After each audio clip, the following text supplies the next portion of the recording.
자, 또 볼까요? 49페이지 취업규칙. 제가 하나 취업규칙 말하지만 올해 나와야 될 문제 중에 하나. 그만하고 싶어. 수업 좀. 그죠? 사통합 날라갔으니까 솔직히 말하면 취업규칙 낼 의미가 없습니다. 사통합 날라갔으니까. 그러니까 사통합 날라가서 그게 고착화 될 때 그 고착화 되기 전에 빨리 내는 게 좋을 것 같아요. 제가 봤을 때. 그래서 좀 나오면 무조건 50점짜리 나올 거예요. 25점짜리로 나오면 사통합만 나올 거예요. 사통합만. 25점짜리로 나오면 사통합만. 50점짜리로 나오면 크게 다 쓰는 겁니다. 다. 제가 누누이 말하죠. 불이익 변경일 겁니다. 무조건. 그지? 불이익 변경이 아닌데 문제가 나올 수가 있을까? 없어요. 불이익 변경 아닌데 문제가 나올 수 없어요. 그냥 불이익 변경이라고 생각하고 하세요. 내가 봤을 땐 불이익이 아닌 것 같은데. 그건 내 생각이야. 아셨죠? 그건 내 생각이고 불이익 변경이 나와야 됩니다. 그래서 2번 보시면 불이익 변경인데 불이익 판단 기준 보시면 새로운 제도가 설립되는 것도 불이익이야. 정년 연장법이 지금 계류되고 있기 때문에 정년 연장과 관련한 신설 규정이 성립이 되더라도 뭐예요? 불이익이에요. 불이익. 아셨죠? 징계 규정이 설립된다고 해도 불이익이고, 그 다음에 유리 조건하고 불리한 변경이 공존하는 경우 사람이 한 명인데 퇴직금에 산입되는 범위는 줄어들었지만 단수제에서 누진제로 변경이 돼요. 유리한 것도 있고 불리한 것도 있죠. 그러면 그건 전체적으로 따져보는 거고, 최종 퇴직금을 계산했더니 늘어났어. 그럼 유리한 거고, 줄어들었어. 그럼 불리한 거고요. 근데 사람마다 어떤 사람한테는 유리하고 어떤 사람한테는 불리해. 그럼 뭐다?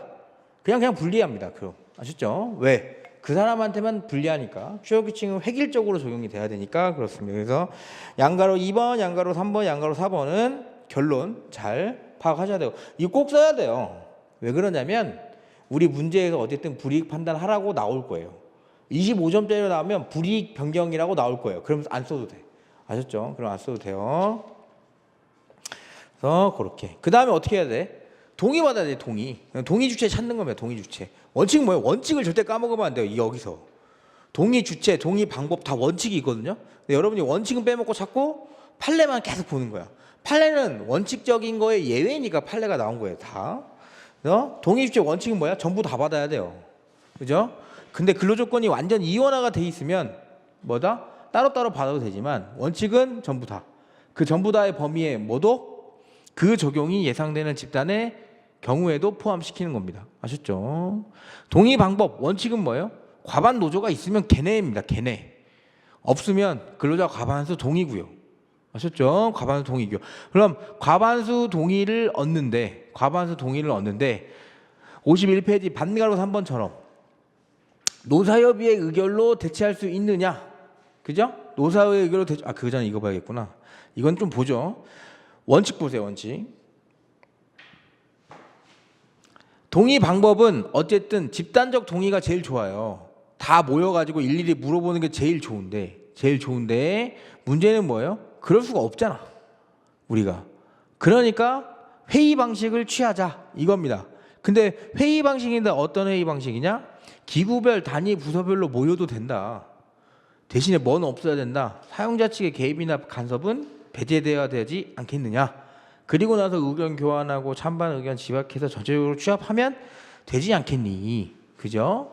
그래서 사용자 측의 개입이나 간섭은 뭐냐. 사용자 측이 근로자들의 자율적이고 집단적인 의사결정을 저해할 정도로 명시적이거나 아니면 뒤에 서 있거나 묵시적인 방법으로 동의를 강요하는 경우를 의미하는 거고, 단순히 우리 취업규칙이 이렇게 바뀌어서 앞으로 이렇게 적용될 거고 너희한테 불리한 점도 있지만 유리한 점도 있다 이렇게 설명하고 홍보하는 건 뭐야? 이거는 개입 간섭이 아닙니다. 아시죠? 그 정도 알고 있으면 될 것 같고요. 그죠? 노사협의 의결은 원칙적으로는 포괄적 위임이라고 볼 수 없어요. 이 위원들한테.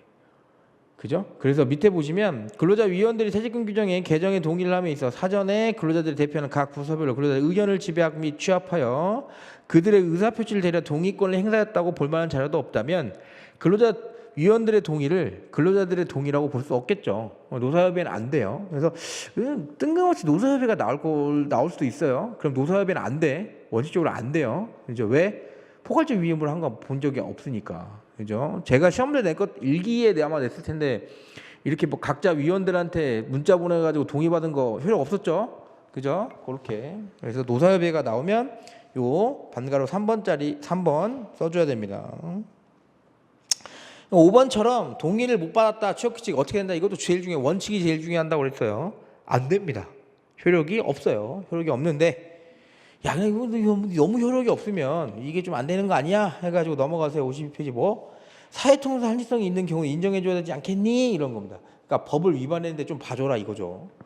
왜 봐줘야 되느냐 봤더니 밑줄 그은 거 보시면 원칙적으로 허용되진 않지만 당해 조항의 법적 규범성을 시인할 정도로 사회통상 합리성이 있다고 인정되는 경우에 이거 이미 사회통상 합리성이 있다고 인정되는 경우 자체에 대한 개념 자체가 뭐예요? 엄청 모호하잖아. 그죠? 엄청 모호해요 이거. 그러니까 결국에는 뭐야? 이거 나중에 방어하다가 자기들이 힘들어서 폭발한 겁니다 그냥. 그죠? 동의가 없다는 이유만으로 그 적용을 부정할 수는 없을 것이다. 이렇게.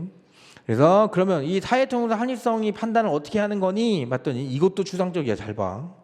근로자에게 있게 되는 불이익 정도라던가 사용자 측이 그 불이익 정도를 고려하더라도 뭐야? 변경의 필요성의 내용과 정도, 변경 후의 취업규칙의 내용의 상당성, 대상 조치 등을 포함한 다른 근로조건의 개선 상황, 노동조합 등의 교섭 경위 등 노동조합이나 다른 근로자의 대응, 동종 사항에 대한 국내 일반적 사항 등을 종합적으로 고려하여 판단해야 된다. 얘네도 엄밀히 따지면 뭐예요? 되게 추상적이에요 지금. 그죠? 그리고 비교 형량 하겠다는 게 말이 안 돼요. 절차를 위반했는데 비교 형량 하는 거 있어. 그죠? 절차 위반하면 끝이에요. 절차 위반은 끝이에요. 제한적 해석. 그러니까 근로기준법을 사실상 배제하는 건 제한적으로 엄격하게 해석해야 된다. 그러다 안 되니까 뭐야? 나중에 추가. 경쟁력 강화 등 사용자 측의 이익 증대 또는 손실감을 장기적으로 그래도 함께 향유할 수 있는지 경영 참여까지. 이거 지금 준줄이 나온 거 뒤에 전부 다 뭐예요? 다 부정시킨 겁니다. 그죠? 부정시키려고 하다 보니까 자꾸 이유가 붙는 거예요. 원칙을 또 강조하죠. 그래서 그 이외의 상황은 하면 안 된다. 그러다가 결국에 어떻게? 하다 보니까 못하겠다 이제 그냥 포기하자 하고 폐기시키는 겁니다. 그죠? 사회통상 합리성이라는 개념 자체가 뭐야? 불확정적이고 개별 사건에서 다툼이 대상이 되었을 때 그 인정 여부 기준으로 대법원이 제시한 요소들을 종합적으로 고려하면 법원은 뭐 한 거야? 사전에 판단한 것도 아니고 사후에 판단하는 거예요. 그죠? 이미 적용이 안 되거나 이미 불이익 변경 절차 위반인데 적용되고 있는 거를 얘네 대법원이 판단하고 있는 거잖아요. 이미 불이익을 당하고 있을 때. 그러니까 이런 분쟁이 끊이지 않고 자기들도 말하죠. 너무 많이 들어온다 이거야. 힘들어 죽겠다. 그죠? 왜? 사업주는 뭐 하면 되니까. 불이익 변경 시행해놓고 뭐야? 소송 안 걸면 땡큐니까 그냥 하는 거예요. 취업규칙의 적용에 따른 법적 불안정성이나 사용자나 근로자에게 끼치는 폐해가 적지 않다. 그래 종전의 판례 해석은 강행 규정인 근로기준법 94조 1항의 단서의 명문 규정에 반하는 해석뿐만 아니라 근로기준법이 예정한 범위를 넘어 사용자에게 근로조건 일방적 변경 권한을 부여한 것이나 마찬가지이기 때문에 헌법 정신과 근로자의 권익 보장에 관한 근로기준법의 근본 취지, 근로조건의 노사대 등 결정 원칙에 위배된다. 아셨죠? 그렇게 이해되죠 이거? 사회통상 합리성 범위 나오면 잘 써야 됩니다. 왜? 다 똑같이 쓸 거거든. 그죠? 그러니까 헷갈리시면 안 되고 절대 인정하면 안 돼. 제가 예전에 사통합 폐기 나오기 전부터 그랬죠. 이건 뒤집어진다고까지 말 안 했고 잘못됐다고는 얘기했습니다. 그러니까 절차법이 있는 이유를 잘 생각해 보시면 돼요. 절차법은 어떠한 게 와도 예외를 만들어주면 안 돼요. 예외를 만들어주면 안 돼요. 그렇기 때문에 그렇다. 6번 보시면 신규 채용 근로자 동의받지 못한 취업시 이거 어떻게 한다? 이건 이 신규 채용 근로자가 한 번이라도 이전 취업 규칙을 적용받았느냐가 포인트입니다. 그걸 기득이익이라고 했죠. 그죠? 그거 알고 들어왔는데 뭐 그죠? 불이익하게 변경된 거 받아라. 그리고 퇴직금 대주도 2개 있어도 상관없다. 발레트도 보시면 2번 기득이익이 침해되는 기존 근로자 효력이 미치지 않게 돼서 얘네들은 종전권을 적용받지만 변경 후에 이 근로조건을 수용하고 들어왔다. 그럼 당연히 변경된 취업규칙이 적용되고 기득이익의 침해라는 효력 배제 사유가 당연히 없는 거니까 상관없다. 아시죠? 퇴직금도 똑같아요. 소급 동의 가능한데 얘는 근데 단체 협약 판례긴 합니다. 단체 협약으로. 단체 협약 체결하면 아까 그 뭐예요? 단체 협약이 무조건 우선된다고 그랬죠? 그래서 단체 협약 지급률이 적용된다는 거. 퇴직금은 그리고 사후 임금이기 때문에, 그죠? 퇴사 후에 발생된 임금이기 때문에 지금 현재 근로자가 가지고 있는 기득이득이라고 볼 수 있어요? 아직 발생 안 됐는데, 그죠? 그러니까 아직 이익이 발생 안 된 거예요, 이 사람은. 그래서 후불적 임금이기 때문에 사용자 근로관계 종료된 이후 발생하는 금전 채권이므로 기득이득 침해로 보지 않는다는 입장을 기준으로 설명하고 있다. 이해 안 되면 요거 보세요, 요거.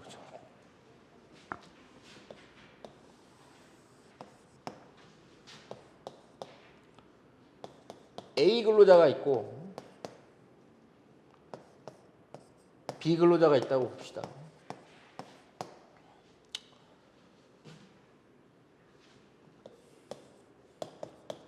시규가 퇴직금 누진제여야 돼. 네.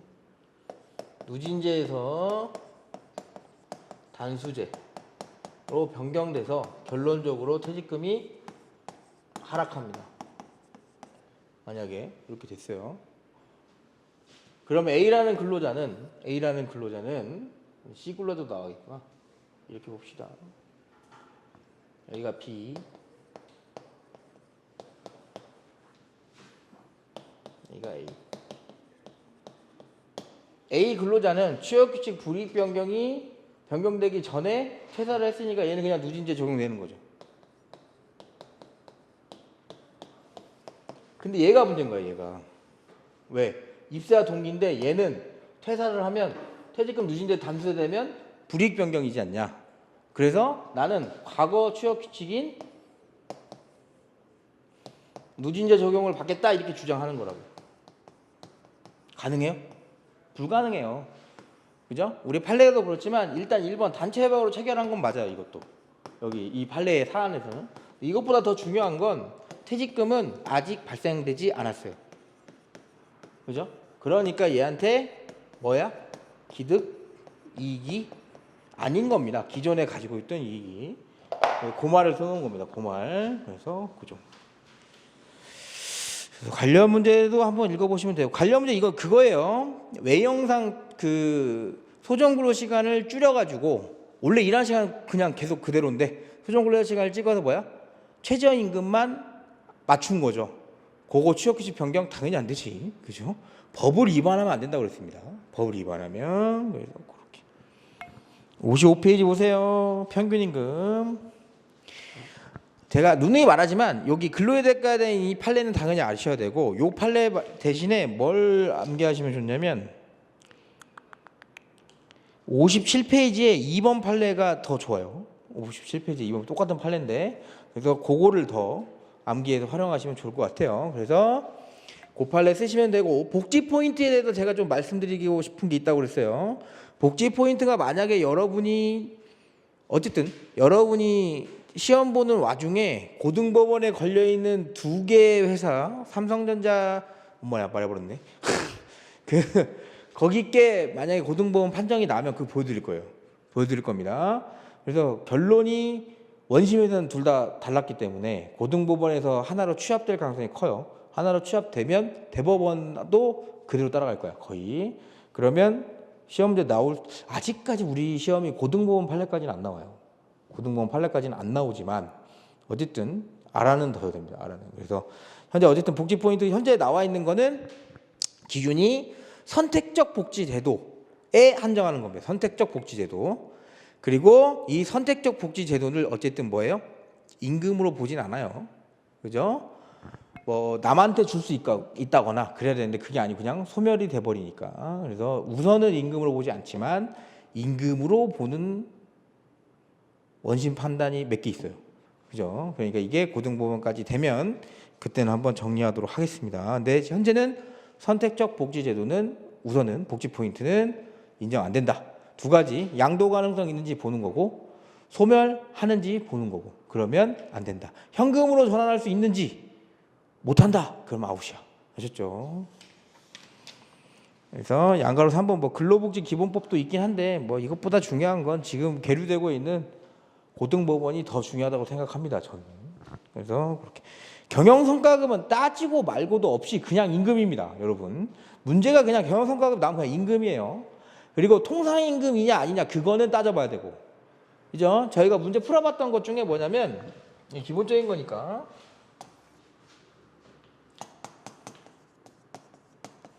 등급별로 돈을 주는데 2등급은 빵원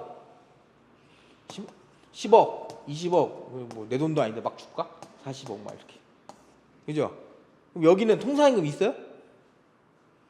아, 내가 문제를 안 냈구나. 이게 1번. 여기 보니까 50억, 40억, 30억, 20억, 10억. 통상임금 있어요, 여기? 여기 있어, 얘. 사전에 확정되죠. 이따 뒤에서 볼 건데 이제 고정성 이런 얘기 빼야 돼. 고정성은 써주긴 써주지만 폐기됐기 때문에 사전에 확정 가능성이 있는지 그게 어떻게 해석하라고 그랬죠, 제가? 딱 봤는데 그냥 나는 때려 죽여도 10억은 받겠네. 그죠? 왜? 2등급이 꼴등이잖아. 그죠? 꼴등 다음이 있나? 꼴등 다음은 없어. 여러분. 그죠? 여기 꼴등하면 빵점이고. 그죠? 여기는 통상임금이 없고 통상임금이 있고 대신 평균임금이다 아니다? 평균임금이에요. 그지? 통상임금하고 평균이라고 똑같이 기준을 설정하면 안 돼. 얘네 뭐라고? 이거 임금이라고 임금. 임금 아셨죠? 헷갈리면 57페이지 2번 보세요. 자, 이 판례 한번 잠깐 보면 임금 총액은 사용자가 근로의 대상으로 근로자에게 지급한 일체의 금품이고 근로자에게 계속적으로 정기적으로 지급되고 그 지급에 관해서 단체협약 취업규칙 등에게 사용자의 지급 의무가 지워져 있다. 경영성과를 1년에 한 번씩 한다고 치고 매년 12월 말일날 준다고 하면 매년 정기적으로 계속되고 지급되고 있죠. 지급 규정은 경영평가 기준에 있을 거 아니야. 그죠? 그러니까 사용자의 지급 의무가 있고 그걸 뭐야? 지급 의무가 있다는 말을 반대로 해석하면 뭐예요? 임의적으로 바꿀 수 없다는 거거든. 그 말을 나 하는 거예요. 그 지급 여부를 사용자가 임의적으로 결정할 수 없다면 당연히 임금이다. 그게 평균 임금이고요. 아셨죠? 그렇게. 그래서 이렇게 된다. 넘어가셔서 개인 인센티브는 여러분 그냥 임금입니다. 아셨죠? 논란의 여지 없어. 58페이지 보시면 평균임금의 산정 방식인데 여기는 근로기준법 시행령 2조고요. 2랑 6호를 잘 보세요. 그죠? 나머지 거 법률을 해석하는 문제는 제가 봐서 잘 안 나올 것 같고 6호는 판례가 있어요. 어떤 판례? 직장폐쇄 기간에 판례가 있어요. 그래서 59페이지 양가로 4번처럼 직장폐쇄가 나오면 제가 여러 번 말씀드렸던 것 같은데 직장폐쇄 나오면 기준을 뭘로 돌아? 쟁의행위로 돌아오고 그랬어. 그죠? 쟁의행위로. 그러니까 여기 지금 보면 이거 해석을 좀 하셔야 돼. 저 조항은 해석을 못하면 또 안 돼요. 그냥 보면 뭐냐면 평균임금을 산정하는 기준이 그러니까 평균임금의 개념이 뭐냐면 산정사유가 발생한 날 이전 3개월 동안 받은 금품. 그죠? 그러면 3개월 금품. 그죠? 금품을 그 기간의 일수로 나눠요. 그럼 얘도 3개월이겠지. 그죠? 그러면 하루의 평균임금이 나오죠. 하루의 평균임금. 근데 이건 뭐냐면 근로자한테 불리하면 안 되기 때문에 이런 기간 하나만 볼까? 2번 보세요. 2호. 사용자의 규칙 사유로 휴업한 기간 보시면 사용자의 규칙 사유로 휴업하면 임금은 몇 프로 받아요? 46조. 따라서 70% 받는다고 휴업수당. 그죠? 그러면 그 기간의 일수 따지면 여기는 33개월이 다 들어가는데 여기 뭐야? 70%밖에 안 들어간다니까. 그럼 분자가 작아졌으니까 임금이 작아지겠죠. 그럼 안 된다고요. 그래서 그걸 어떻게? 여기 금품에서도 70% 제외하고, 그죠? 여기서도 일수 제외하면 결국엔 뭐예요? 그러니까 한 달만 만약에 70% 받았다고 합시다. 100만 원, 100만 원, 100만 원, 한 달 30일이라고 하고 30일, 30일, 30일. 그러면 90일에 300만 원 이렇게 돼야 되는데 한 달을 70% 받으면 이때 70만 원이에요. 그럼 줄어들죠. 그러니까 어떻게 하겠다고? 요거 빼겠다고 합니다. 그럼 줄어들어 안 줄어들어? 안 줄어들어요. 그렇죠? 그러니까 이게 각각 빼는 겁니다. 그럼 중요한 게 6호 보시면 쟁의인 기간이죠. 쟁의인 기간 같은 경우에는 빼주다 보니까, 그죠? 빼주다 보니까 근로자한테는 불리하지 않아요. 쟁여인 기간도 어쨌든 뭐예요? 평상적인 근로관계에서 근로관계가 잠깐 정지되는 거잖아. 이 사람들의 근로관계가 종료됐다 다시 입사되는 게 아니죠. 퇴직금 기간은 들어가요, 안 들어가요? 들어간다고요. 그러면 내가 헌법상 보장하는 노동 3권의 일환으로서 정당한 쟁여행위는 인정. 근데 불 지르고, 회사 엎어 까고 사장차 뒤집어 놓고, 그죠? 그런 불법적인 쟁여행위도 보호를 해줘야 되냐가 문제인 겁니다. 불법적인 쟁여행위는 인정해주면 어떻게 돼요? 안 되는 거지. 그죠? 근로자의 귀책 사유잖아요. 그래서 그 양가로 3번이 뭐냐면 정당한 쟁의행위만 해당이 되는 거고, 그 불법적인 쟁의행위 기간은 뭐다? 그냥 결근입니다. 아셨죠? 결근. 그래서 뭘로 가요? 그냥 쟁의행위 기간, 불법 쟁의행위 기간을 만약에 불법 쟁의행위 기간을 30일 했어요. 그럼 여기 얼마? 빵원. 그럼 3개월 하면 빵원이야? 응? 여러분, 3개월 하면 빵원이에요? 불법 쟁의행위 빵 3개월 했어.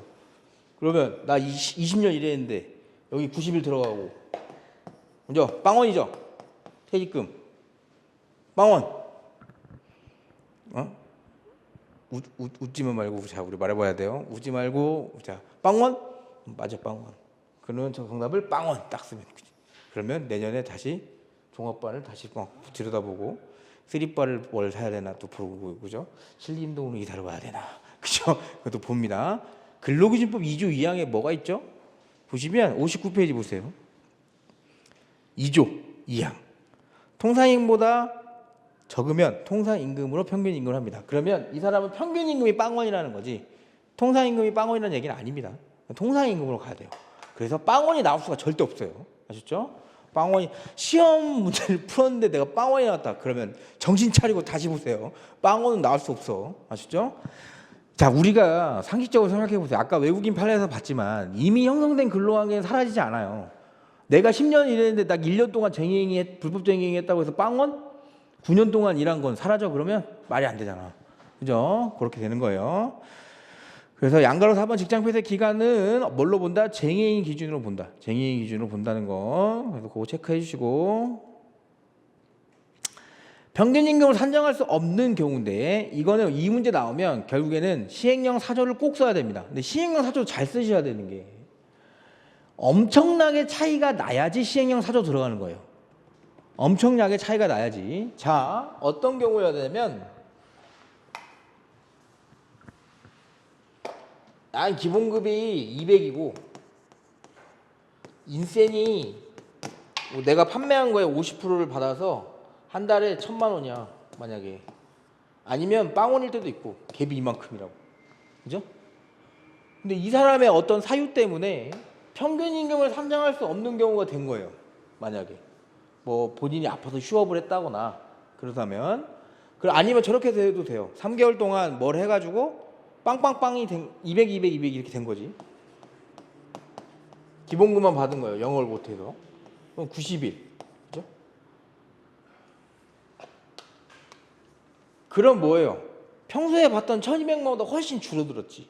그러니까 뭐다? 이 기간을 제외하거나 아니면 평균적으로 1년에서 함정의 방법을 선택해라 이거예요. 그게 아니고 인센이 한 10만 원에서 20만 원 왔다 갔다 해. 그럼 이 사람의 통상임금이 이게 될 거고. 그죠? 그러면 내가 20만 원 줄었다고 해서 저 규정을 적용하느냐? 아니라고요. 앞에 그 형용사가 뭐 붙어 있어요? 현저하게라고 적혀 있잖아. 그죠? 현저하게. 그러니까 이건 아닙니다. 얘는 그냥 2조 2항이 적용된다고 보시면 된다. 법 규정이 현저하게 들어가 있는 게 아니고 판례에 들어있어요. 판례. 볼게요. 양가로 2번. 특수하고 우연한 사정으로 임금의 변동이 있고요. 넘어가셔서 통상임금보다 현저하게 적거나 많게 산정된 기간. 그죠? 네, 현저하게가 붙어있기 때문에 통상임금 규정이 먼저 적용됩니다. 요 문제 나왔을 때도 통상임금 규정이 적용되는지 안 되는지 판단해야 돼요. 그죠? 기본급의 50% 이상을 안 넣으면 그냥 통상임금으로 가는 거야. 그죠? 아마 통상임금 말고 이거 적용하려면 기본급의 두세 배 될 겁니다. 그죠? 그러면 그냥 이 규정 적용되면 돼요. 아시죠? 그 기간을 제외하거나 아니면 뭐 1년 해가지고 하는 거나. 그리고 또 아래자로 밑에 보시면 그 금액이 통상임금과 저액일 경우에 그 통상임금액을 평균임금으로 할 수 있다. 구체적인 입장 보시면 판단 기준 평균임금을 산정할 수 없는 경우 및 현저하게 적거나 많은 경우까지 함께 고려하고 있기 때문에 의도적인 행위로 낮게 산정된 경우에 평상시에 통상의 생활을 유지하는 임금 수준의 기준으로 평균임금을 산정해야 하게 되기 때문에 그 기간 자체를 제외하겠다 이거죠.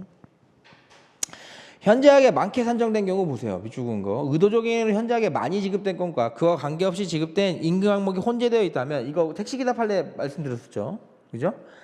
그러니까 일부러 평균임금을 높였는데 뭐야? 그 사이에 택시기사 시간급이 오른 거야. 그럼 그냥 오른 시간급은 뭐야? 줘라. 그죠? 그건 어차피 올랐으니까 자연적으로. 네가 의도적으로 한 것만 빼겠다. 의도적인 행위로 현저하게 많이 지급된 임금 항목에 대해서는 그러한 의도적인 행위를 하기 직전 3개월 임금으로 기준을 하지만 그와 무관한 임금 항목에 대해서는 근로기준부 정한 원칙적인 산정 방식에 따라 퇴직 이전 3개월 동안 현저하게 많이 지급된 임금 항목에 대하여 위와 같이 그러한 의도적 행위를 하기 직전 3개월 동안 임금을 기준으로 하더라도 만약 근로자가 이처럼 퇴직 직전까지 의도적인 행위를 한 기간 동안 동일한 임금 항목에 관하여 근로자가 소속한 사업 또는 사업장에 동일한 직종 근로자에게 지급된 임금 수준이 변동돼서 인정할 수 있는 경우 특별한 사정이 없는 한 이거 뭐야? 다 올랐다니까 월급이. 그러면 이를 평균임금의 산정을 반영하는 것이 근로자 퇴직 당시 통상의 생활임금을 사실대로 반영할 수 있는 보다 합리적이고 타당한 부분이다. 그래서 따로따로 나눠서 판단하겠다. 의도적으로 올렸냐 적었냐. 그래서 적게 산정된 경우도 똑같습니다. 그래서 퇴직 전 그 이전 기간을 산입하거나 이거 1년 단위 기준으로 평균임금 산정하는 것도 있어요. 그러니까 그거는 합리적인 방법을 찾는 거예요. 합리적인 방법을 찾는 겁니다. 오케이. 관련 문제 보시면 얘는 별표 치고 잘 봐야 된다고 그랬죠. 얘는 정말 중요해요. 그죠? 임금을 부당이득으로 해서 반환하기 때문에 제가 임금 파트에 넣은 거지 얘는 원래는 뭘로 해야 되냐면 뭘로 해야 되는지도 좀 애매해.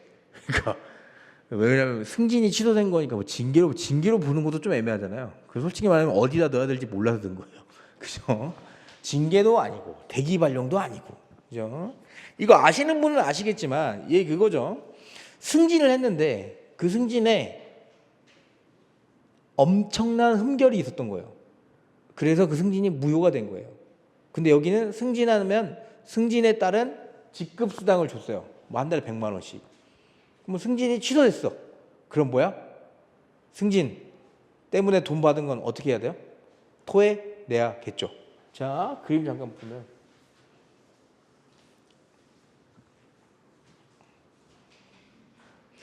오늘 목표는 200페이지까지 나가는 건데 그죠? 못 나가면 뭐 어쩔 수 없고 그죠? 최대한 해볼게. 그렇게 안 하면 진도가 안 끝납니다. 제가 봤을 때 일요일에 저녁 먹고도 만나고 싶지 않잖아. 그죠? 야, 내 일요일 저녁까지 널 봐야겠니? 그죠? 그치? 자, 이게 뭐냐면 중요한 거 조금 그래도 설명해드리고 가는 게 맞으니까. 승진을 했어. 우리는 근데 승진을 하면 뭐 A, B, C 등급이 있다고 합시다. 내가 C 등급이었다가 B 등급으로 승진하는데 B 등급의 승진 이유는 노무사 자격증이 있으면 돼요. 엄청난 회사인가 봐. 그치? 자격증을 따야지만 승진이 된다고. 자격증을 따야지만. 그래서 승진을 하면 그러면 내가 대우를 해줄게. B 등급이 되면 1,000만 원을 더 줘. 1,000만 원. 내가 가고 싶다. 그죠? 가고 싶은 건 둘째치고. 그죠?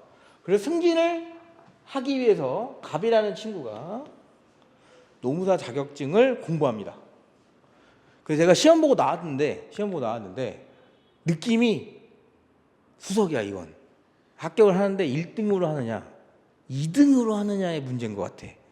그래서 합격자 발표를 확인하지 않고 나 무조건 왜 수석이냐 2등이니까 이게 전화가 안 오는 거 보면 수석은 아니라고 생각을 한 거예요. 그래서 당연히 합격자가 된 건 줄 알고 회사에 보고를 합니다. 뭘로? 내가 수석인지 아닌지 모르지만 어쨌든 합격을 한 것 같다. 그래서 승진이 됩니다. B로. 이게 회사가 병신이라는 거 그냥 전제로 깔고 갈게요. 비롯했어. 그래서 1년 동안 일을 해요. 그냥 1년 동안 일을 해서 회사에서 야, 너 1년 됐으니까 이거 그 직무개시 등록증 받아야 되는 거 아니야? 저기 가서 수습 받고 와. 그래서 아, 그럼 내가 자격증을 뽑아서 가겠구나. 쳐봤더니 뭐야? 떨어졌네. 떨어졌어. 그것도 행정 까락으로. 그죠? 농담이야. 여러분 감정이입하지 말고. 어쨌든 떨어졌다고. 그럼 뭐야? 승진이 무효죠. 이건 무효가 될 수밖에 없어요. 무효가 되니까 얘가 1년 동안 받았던 1억 2천만 원은 어떻게 되는 거야? 원래 토해내야지. 왜? 1억 2천을 회사에서 준 이유는 뭐예요? 노무사 자격증이 있으니까 줬던 거예요. 그죠? 토해내야 되는 게 맞아요. 그러니까 1억 2천은 뭐야? 내가 받으면 안 되는 돈. 그걸 법률상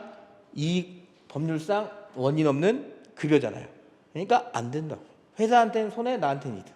그래서 이걸 부당이득인데 법원이 뭐라고 하냐면 야, 이거 맞는 것 같은데 내가 자세히 보니까 얘가 노무사 자격증 가지고 있는 을보다 을 진짜 땄어. 을보다 일을 더 잘해. 더 잘해. 그냥 미쳤어. 그냥 날아다녀. 을이 막 말도 한마디도 못해. 왜? 갑이 그냥 천재야. 그죠? 그냥 천재 다 알아. 그죠? 아니면 갑이 막 귀신도 봐. 보지 마. 그 드라마. 귀신도 봐가지고 막 다. 그죠? 신기가 있어. 미래를 예측하고 막 그래. 어쨌든.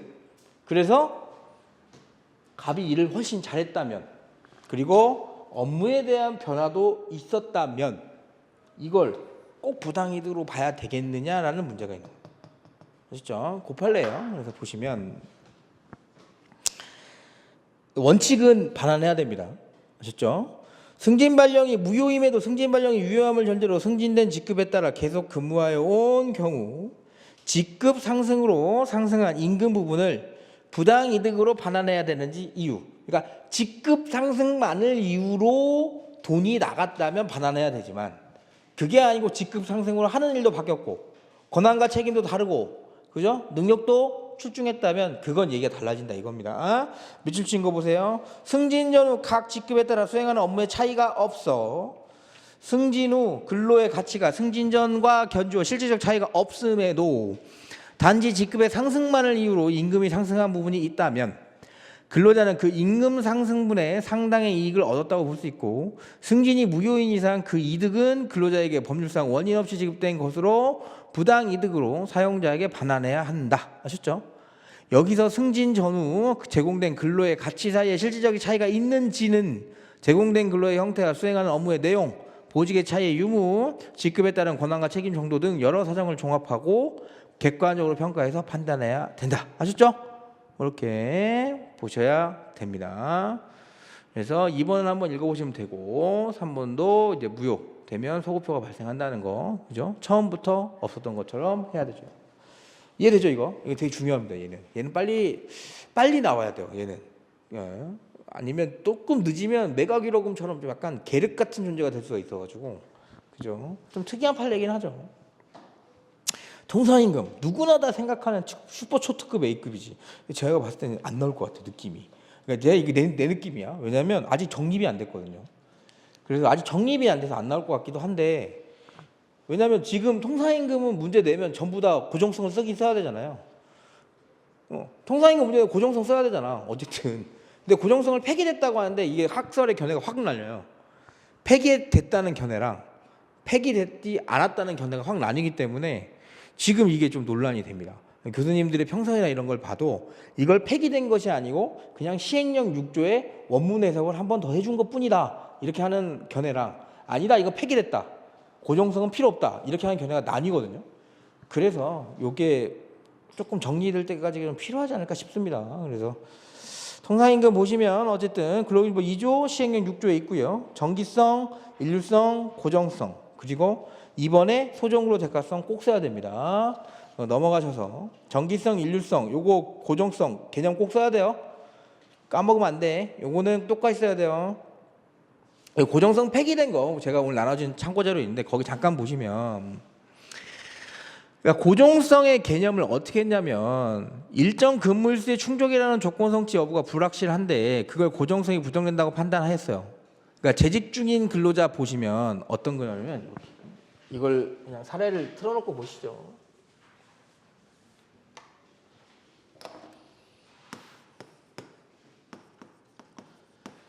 우리는 크리스마스 때 근무를 하면 100만 원 줘. 120초. 만약에. 그죠? 채용 공고에도 있고 다 있어요. 근데 12월 24일 날 퇴사하면 안 줘요. 그러니까 사전에 확정된 금품은 아니라고 보는 거예요. 과거는 고정성이. 그러다 보니까 이게 통사임금 해당이 안 됐어요.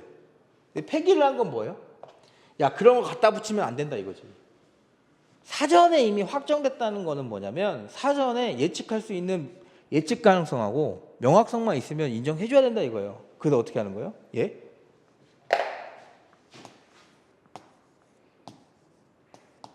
내가 근로계약을 체결할 때 우리 회사는 12월 25일 날 있으면 120만 원 주네? 이러면 그냥 뭐야? 통상임금인 겁니다. 통상임금인 거예요. 앞으로. 아셨죠? 그러니까 그게 고정성이 폐기되는 거야. 폐기되는 거야. 그래서 얘 통상임금으로 확대되면 통상임금 산입 어떻게 해줘요? 네, 어떻게 해줘? 문제는 얘가 통상임금이냐고 나오는 게 아니고 얘 통상임금 산입 어떻게 할 거냐 나올 거예요. 어떻게 해줘? 한 달에 10만 원씩 넣어주면 돼요. 한 달에 10만 원씩. 그죠? 정기상여금이 통상임금이 되는 거니까. 이해되죠? 그렇게. 그래서 그 부분. 그래서 잠깐 보시면 그 고정성 폐기된 거 미줄근 것만 보세요. 좀만. 고정성 개념은 통상임금에 관한 정의 규정인 근로기준법 시행령 제6조 1항을 비롯한 근로관계 법령 어디에도 근거는 없다. 고정성 개념은 통상임금 범위를 법령상 근거 없이 축소시키고 연장근로 등에 대한 정당한 보상이 이루어지지 못하게 되어 연장근로 등을 억제하려는 근로기준법 취지에 부합하지 않게 된다. 고정성을 통상임금의 개념적 징표로 삼으면 근로관계 당사자가 어떤 임금의 근무일수 조건과 같은 근무 조건을 부과하여 쉽게 그 임금을 통상임금을 제외할 수 있도록 허용함으로써 통상임금의 강행성을 잠탈할 위험이 있다. 이게 무슨 말이에요? 재직 중인 근로자 요건 다 붙이면 뭐야? 전부 통상임금 아웃이잖아. 그런 거 하지 말라 이겁니다. 그래서 통상임금은 법적 개념이자 강익적 개념이기 때문에 원칙적으로 법령의 정의와 취지에 충실하면서도 당사자가 이를 임의로 변경할 수 없도록 해석해야 한다는 입장으로 고정성 법리 폐기했다. 어쨌든 폐기했습니다. 그렇게. 그래서 그거 좀 보시고 사안의 검토 잠깐 사안별 검토 보시면 근속수당은 통상임금이고요. 그다음에 쭉쭉 보세요. 여기 5번 있죠? 5번 특정 시점에 재직 중일 것을 조건으로 하는 임금이 이제 바뀌는 겁니다. 바뀌는 거. 그죠? 요게 바뀌는 거예요, 이제. 그래서 이거는 굳이 쓰실 필요가 없죠, 이제. 이제 뭐 과거 판례는 부정했습니다만 이 정도도 쓸 수 있지만 이제는 이거 쓸 필요가 전혀 없다. 쓸 거면 제가 나눠드린 그거 써야 됩니다. 그거 잠깐 볼까요? 그거 뭐 너무 좀 길긴 한데 제가 나중에 요약해서 드릴게요. 어떤 내용이냐면 잘 읽어보면 걔네가 제일 많이 하고 싶은 말은 소정근로 그 자체의 가치평가를 온전하게 하고 싶은 거예요. 그러니까 내가 계약을 하면서 이 회사가 12월 25일 날 다니고 있으면 120만 원 준대. 그걸 알고 있어요. 그러면 이미 사전에 내가 12월 25일 날 다니면 120만 원 받는다는 걸 알아요, 몰라요? 이미 알고 있어요. 12월 24일에 퇴사할지 안 할지는 모르지만 근데 우리 과거 판례는 12월 24일에 퇴사할지 안 할지를 모르기 때문에 고정성 탈락이고 이 12월 24일에 퇴사했다고 한 사유만으로 120만 원을 안 주기 때문에 뭐야? 소정근로 대가도 없다고 보는 거예요. 우리 대법원 판례는. 근데 이거를 깨버린 거죠. 왜? 그렇게 되면 이미 우리가 근로계약 체결할 때 근로계약서에도 12월 25일 날 다니면 120만 원 준다고 했던 그 사전 확정 개념이 사라지는 거잖아. 그죠? 그리고 소정근로라는 거 자체가 내가 이 회사에 입사를 하면서 얼만큼 근로를 해야 될지 아는 거잖아요. 그죠? 그러니까 그 소정근로 가치 평가를 온전하게 평가를 받아야 되는 겁니다. 아셨죠? 그래서 온전하게 반영하고자 하는 거고 사전적 산정 가능성이 확보돼야 되는 거고 통상임금 판단 기준은 명확하고 예측 가능성이 있어야 된다. 그래서 통상임금 판단의 명확성과 예측 가능성 확보한 측면이 중요하고 실근로와 연계됨으로써 통상임금 사전적 산정 기능을 현저히 떨어뜨린다. 왜? 이 재입중인자 조건 이거 붙이면 그죠? 실제 근무하는지 안 하는지에 따라 준다는 건 말이 안 된다 이거죠. 그런 의도로 써져 있습니다. 그래서 요거는 상기 때 한번 제가 출제를 할 건데 그죠? 요 판례를 뭐 다 쓰는 건 아니고 그죠? 얘네가 하고 싶은 말은 소정근로 그 가치를 온전하게 반영하는 거, 소정근로 가치 평가 이게 1번이고요. 2번은 명확성과 예측성 확보예요. 아셨죠? 그거 위주로 정리를 한번 해서 그 나눠드린 걸 한번 읽어보셔야 돼요. 어려운 말은 하나도 없어요. 어려운 말 하나도 없어요. 읽어보셔야 되고 소급 적용 안 시킵니다. 예. 왜? 법적 안정성이 그죠? 지금 소급 적용 시키면 어떻게 돼? 그럼 다 줘야 돼. 다 박살나지 그죠? 그러니까 그런 거. 그래서 그 정도 보시면 되고요. 66페이지 잠깐 보시면 임금 인상 소급분도 한번 보시면 되고 휴직자에게 일정 기간 지급하지 않는 임금도 한번 읽어보세요. 이것도 고정 시간의 수당 요거 구분 어떻게 하시는지 제가 말씀드렸죠. 아무런 대가 없이 그냥 고정적으로 주는 돈은 통상임금에 해당 안 시켰고, 그죠? 뭐는 시켰어요? 별도로 연장하고 야간 수당 계산해 주는 금액은 통상임금으로 산정시켰습니다. 그지? 그거 까먹으면 안 돼. 그래서 그렇게 해서 한번 읽어보시면 되고 야간 교대 수당은 별표 치시고 나오면 얘가 나오지 않을까 싶습니다. 야간 교대 수당은 소정 근로를 초과해서 근로한 게 아니에요. 뭐냐면 소정 근로인데 내가 야간 근로 시간대라서 받은 돈이에요. 그럼 뭐야? 소정 근로 대가성, 정기성, 일률성 다 가지는 거야. 아셨죠? 그러니까 통상임금입니다. 그래서 보시면 심야조 근무에 대한 대가로 지급된 것이고 소정근로 시간의 일부 시간대에 제공하는 노무고 소정근로 시간을 초과해서 제공된 게 아니다. 그죠? 나는 8시간인데 그냥 그 8시간이 뭐예요? 야간 시간대였던 거예요. 그러니까 그냥 이건 통상임금이다. 아시죠? 그래서 요거 야간 근로 수당은 좀 보셔야 됩니다. 고정 시간의 수당은 좀 나오기 힘들 것 같아요. 제가 봤을 땐. 통상임금 배제 규정의 효력 요거는 당연히 원래는 안 돼요. 절대 안 돼. 근데 특수한 사정이 있죠. 어떤 특수한 사정? 양 당사자가 오인했고 그리고 회사가 망할 뻔하고 그러면 신의 측을 인정해 줬습니다. 아셨죠?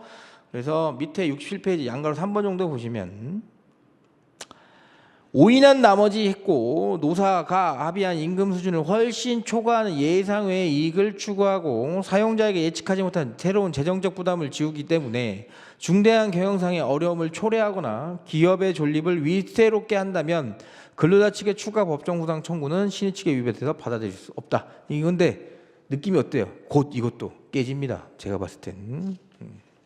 왜? 통상임금 판례 나왔잖아. 그죠? 고정성을 깨는데 신의 측을 인정해 줄 것 같아. 그죠? 곧 깨진다. 그래서 엄격한 해석이나 뭐 이런 거 쭉쭉쭉쭉 한번 보시면 될 것 같아요. 임금 지급 원칙 보시면 얘네도 조금 뭐라고 해야지? 그냥 좀 계륵 같은 존재예요. 솔직히 뭐 내면 내는 거고 안 내면 안 내는 거고 한데 뭐 그렇다고 뭐 안 봐도 되느냐? 그러면 안 봐도 되는 건 아닌 것 같고 그죠?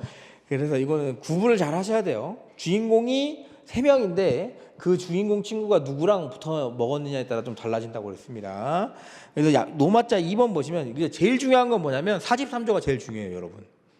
43조 1항. 그죠?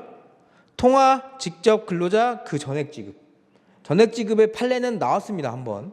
최근 판례가. 그죠? 그렇기 때문에 뭐야?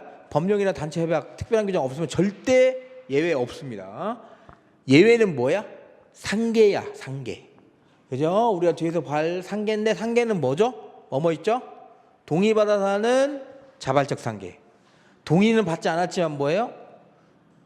조정적으로 과오지급금을 상계한 거. 그죠? 그런 거 있다는 거.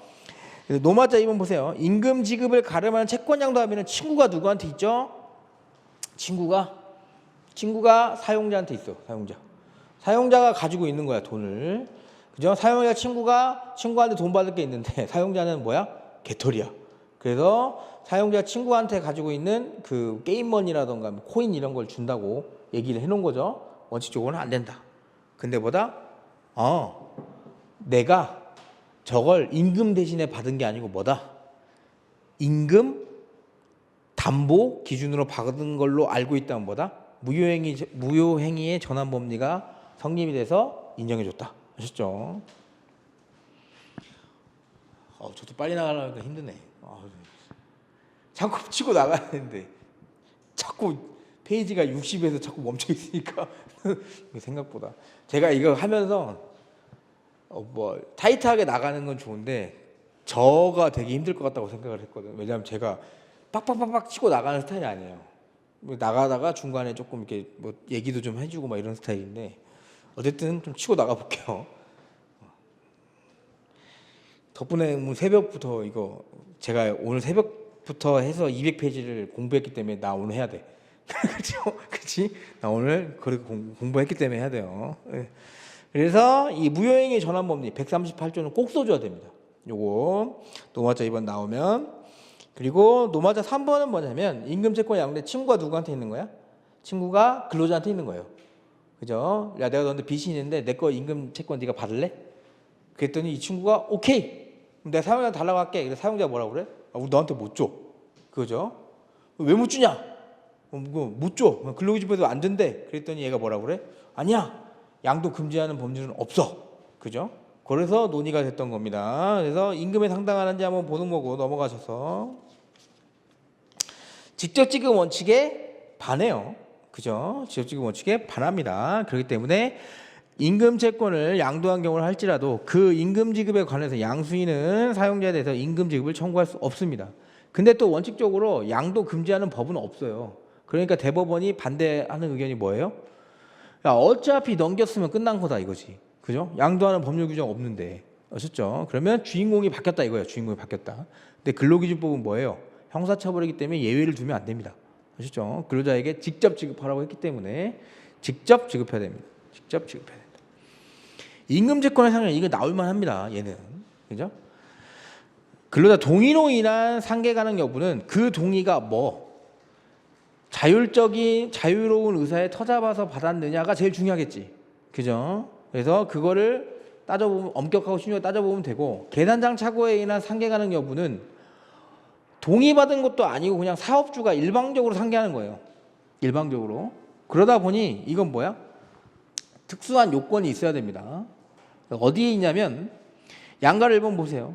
상계 개념은 일방적 의사표시. 채무자가 하면 끝이에요. 그냥. 채무자. 그러니까 내가 돈을 갚을 게 있는데 얘한테 줄 게 생긴 거예요. 그죠? 내가 갚을 게 있는데 내가 얘한테 받을 게 생긴 거지. 받을 게. 그러면 퉁치자. 이렇게 하는 겁니다. 근로기준 임금에 대한 상계는 원칙적으로 안 돼요. 왜? 전액 지급 원칙이잖아. 전액 지급 원칙이냐. 근데 예외적으로 계산에 착오도 임금 초과 지급한 경우에는 초과 지급한 시기와 상계권 행사의 시기가 임금 정산 조정을 실질을 잃지 않을 만큼 근접해 있고 사용자가 뭐예요? 상계 금액과 방법을 미리 알려주고 있어서 근로자의 경제 생활에 안정을 해야 할 염려가 전혀 없다. 그러면 초과 지급한 임금의 반환 청구를 자동 채권 이거 무슨 말이에요? 내가 받을 채권 어차피 받아야 된다. 부당이득으로도 받을 수 있으니까 그래요.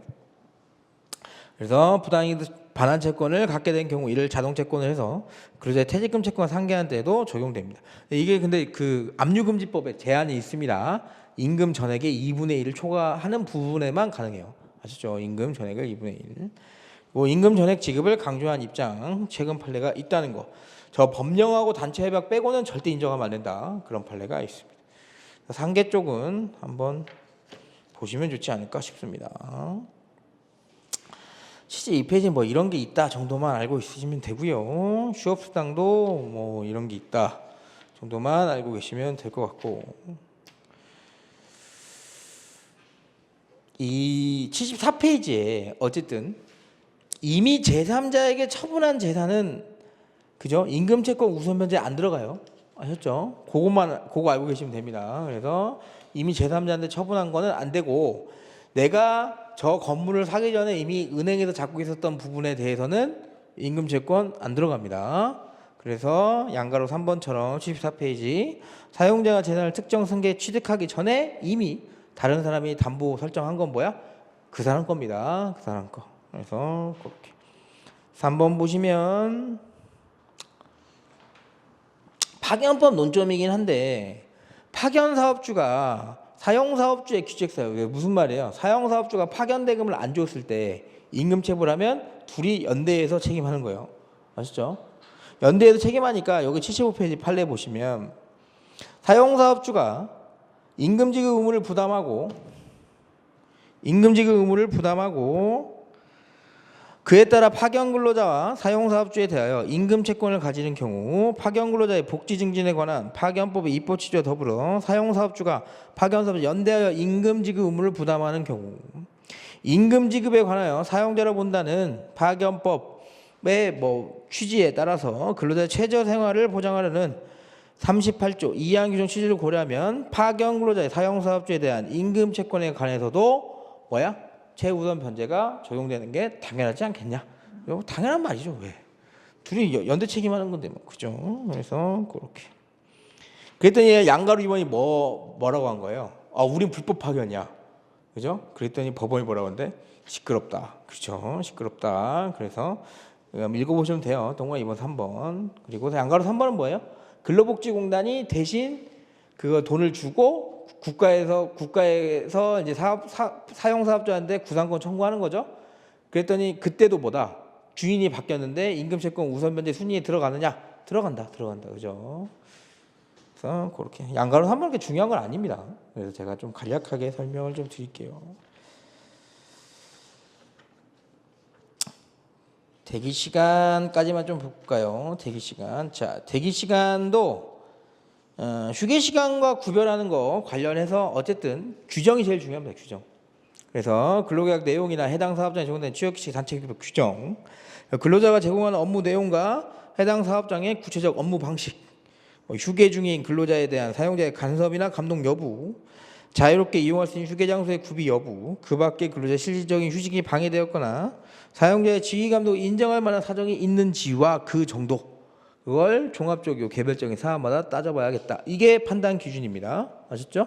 만약에 나올 확률이 좀 적죠? 나오면 요 휴게 시간과 구별 판례대 그 정도 알면 좋을 것 같고요. 4번 교육 시간, 요것도 법령상 그 교육하는 시간이 규정되어 있으면 근로 시간으로 봐야 돼요. 이게 그 버스 그건데 버스 회사에서 그 버스 운송법인가? 거기에 교육을 받게 돼 있어요. 교육. 근데 그 교육을 안 받으면 버스 운행 노선이 해지게 됩니다. 해지가. 그러니까 교육을 받아야지 버스 운행을 할 수 있는 거예요. 그러니까 회사 차원에서는 이걸 근로시간으로 인정 안 해주면 어떻게 돼요? 버스 운행 못 하는 거야. 왜? 근로시간 인정 안 하는데 누가 들어? 그죠? 그러니까 이거 인정해줘라. 그죠? 대신에 밑에서 세 번째 줄처럼 사용자가 이를 용인해야 할 법령상 의무가 있는지 여부, 근로자의 귀책 사유로 말미암아 교육을 하게 되었는지 여부, 근로자가 교육을 이수하지 않을 때 받을 불이익의 존부 등 그런 거 다 따져봐야 된다. 근데 그게 아니고 본인이 잘못해가지고 만약에 사고 쳐가지고 그거 때문에 보수 교육을 받는다. 이거는 근로시간으로 안 쳐도 되겠죠. 그죠? 근데 그런 게 아니고 사용자가 의뢰 당연히 받아야 되는 거기 때문에 한다면 인정해줘야 된다. 이거죠. 연장근로 좀 쉬었다 하겠습니다. 예.